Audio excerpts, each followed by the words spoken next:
What's going on, guys? Welcome to In the Zone. I'm your host, Garrison Roy, and today we're going to have a very special episode. It's going to be a little bit of a rant, but also kind of more in the zone of behavior. And again, does kind of trickle down into the mental side of the game. But if you're new to this podcast, feel free to check out any of the other episodes where we have full-length interviews. We have those mental minutes or quick mental game hacks, and then also deep dive explorational videos to kind of just get into the weeds with some things. But without further ado, I'm going to go ahead and jump into this one. But if you have any other topics or questions that you want to ask, feel free to submit those at In the Zone Podcast 123 at gmail.com. But today we're going to go over, more of a something that I feel like should be implied, but something that may not always be put in place, and it's having a code of conduct, right?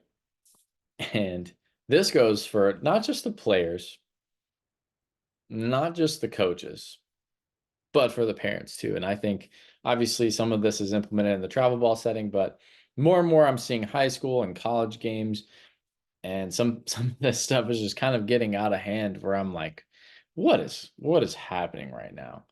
Um, I don't know if it's just society today or the sense of entitlement that some people have, but I think it needs to be stated. I think it needs to be implemented across all three of those, right? I mean, I don't know who else there would be, maybe fans, but I mean, at the Major League Baseball level, it's really the only ones you have to worry about booting them out. Maybe like the really big level college games, but those guys are usually just drunks that are trying to get on people's nerves, and that part's fun. But having a standard of how you go about doing things, I think it starts with the coaches and players. Obviously, the coach can't run everything, but let's say, for example, of a story that I recently heard. I won't name any names or point and prod or point out anyone in particular, but I did hear about a travel ball team incident. And I'm sure you guys have all seen these before, especially if you've been around baseball where parents kind of go a little haywire. Um, but again, I wasn't there, so this is just kind of my perspective on how I hear it. And again, you guys can take it as is, however you want. But I was hearing from the grapevine, so to speak, that a coach's son was a player throwing a fit, doing a whole lot of stuff, and throwing a helmet, throwing a bat, whatever it might be, you know, not necessarily the best way to go about handling your business inside the dugout, especially if you strike out or whatever's going on. You got to learn how to take out your anger in a different way.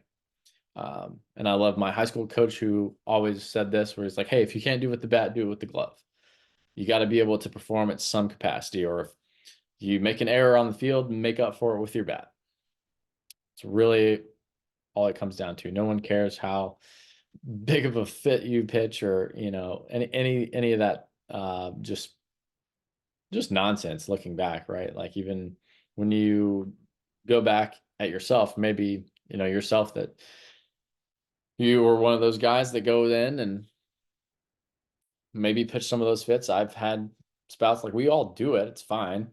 And again, sometimes there's no consequences to those except for maybe breaking your helmet or breaking your bat, or some guys don't get so lucky they break their hand.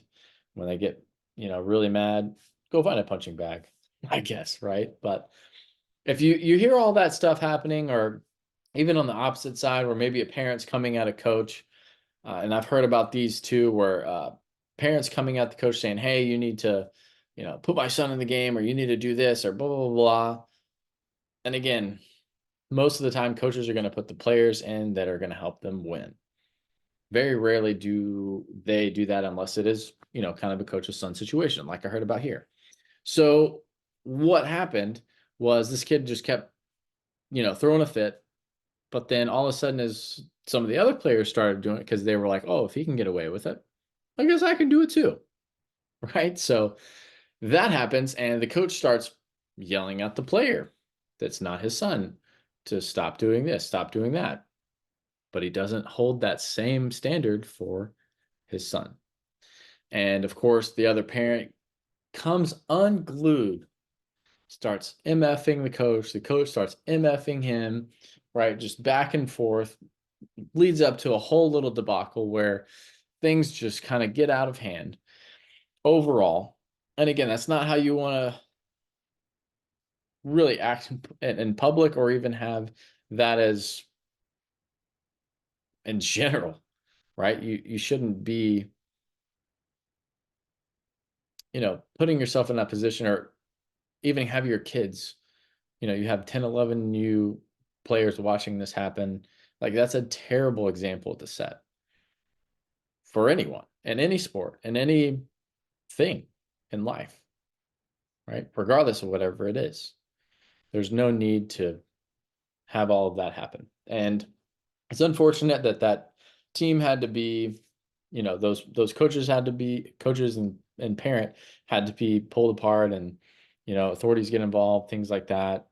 It's really sad to see, but you know, uh, and I get it. Things happen whenever the heat of the moment, things are said, but there's just certain things that you can't take back whenever you say it. And, maybe that standard could have been set with the coach and the player's son. And I've seen this happen vice versa, where the coach has a son and he's a lot harder on his son than any of the other players, which is to each their own. But at the same time, you got to have that consistent across the board, treating everyone with the same respect, giving them the same consequences if they do mess up, right? But I just think that there needs to be a better way for that to be handled. And again, maybe you do need a time where you just, like, you let loose. I've had coaches where they're like, hey, after you strike out or whatever, you have 2 minutes. After 2 minutes, your rant or your, tantrum should be over with. You flush it and you move on. Really, I mean, if you want to have that, that's awesome. Like, some of the guys, especially in the big leagues, they go in, they do it inside the dugout. They don't do it outside for everyone to see. They don't pitch a fit. And, I say this, but of course, someone's probably going to be like, oh, what about this guy? Or what about this guy? It happens. Don't get me wrong. Like, especially in playoff games, like, guys are amped up, juiced up. Things are being said. You know, you could kind of throw out guys who got in brawls, right? Things happen. But again, there's consequences for all of those guys. That's why, I don't know if you guys know this, but whenever players start to get in a little tussle, like guy charges the mound, or someone at second base chirps to the shortstop or center fielder, things happen. If the benches don't clear, those guys get fined. And really, some of the guys who are left on the bench also get fined if everyone clears and they don't go onto the field. So again, a little bit of incentive there, be like, okay, hey, that's why there's a brawl, because everyone comes out and tries to split up everything. Again, probably not ideal, but it's the reality of it. So that's why all the benches do clear, why people kind of get in tussles. And even the two people that are going at it, there might be a whole nother thing that's going on over here that have some strife. And, I love being to those games where guys have, so that intensity, or, you have that rivalry to kind of go off of. I think that's awesome. I'm not saying that we should all be best friends and, talk about what we're going to do after the game every single time, like, or go shake your hand, or, tip their hat every time they throw a strike. Like, it's definitely not it. But, there's just a code of conduct that everyone should know. It's an expectation of really just how they conduct themselves, right? And I've said this on several episodes in the past, where how you do one thing is how you do everything. And this especially happens with just how you go about presenting yourself, conducting yourself as a person. If you're just absolutely losing it over one thing or one performance, that shows that you're very targeted towards results and not really focusing on the journey, or, the process of where you're going. And if you're putting way too much stress on one game or being able to play in one game or one pitch or one at bat, one outing, you got to take a step back and be like, hey, man, this is a game. Again, a lot of guys do get paid. This is kind of some guys' livelihoods, but at the same time, it's a game of failure. And if you don't accept that early on, I could see where you could probably be pitching some of those fits, but it's going to be a very long, hard road for you. So, with that story being said, I'm going on a rant, I'm going on a tangent here, but this I feel like just needs to be addressed. Start of the season, always having guys have or this, or hey, if a parent does something like this is going to happen, right? And that has to come from leadership through everyone, even if, you know, you guys could throw out probably a bunch of different things here, but you hear parents where they're kind of barking at the umpires, and if the coach steps in and is like, hey, like, let's tone it down a little bit, let's not come straight for the umpire, sometimes they'll probably respect that.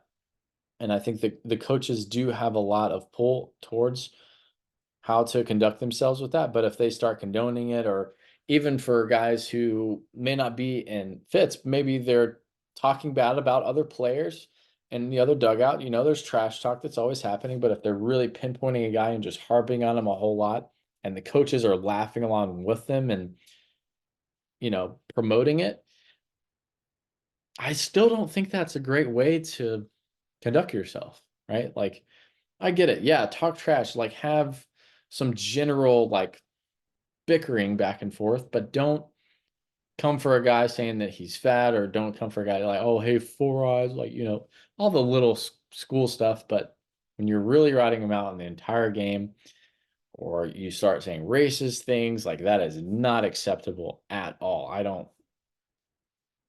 don't tolerate that one bit. So, all this being said, let's just be better humans to each other, guys. I think it's the best thing to do. We all know this is an awesome game of baseball. Let's not ruin it with our attitudes or with how we treat each other, right? And again, all you guys know, listen, I am a Christian. I think best way to do it is like, hey, treat others the way you would want to be treated. And sometimes that's just speaking with your bat and hitting a bomb. No, but and all jokes aside, I do think that this does need to be addressed. And even if you as the player have other players that do that, if you don't participate in that, or you don't, allow other guys to talk about other players in a certain way, it definitely does go a long way, not only in the game of baseball, but in life, where you know that, hey, no one's going to be coming to me talking about this, or no one's coming to me backstabbing a person. And people recognize that, and they know that you hold that standard and hold that to who you are as a person. And that's going to be your reputation throughout the rest of your life. So just wanted to come on and say that. But you guys, appreciate you tuning in, and stay in the zone.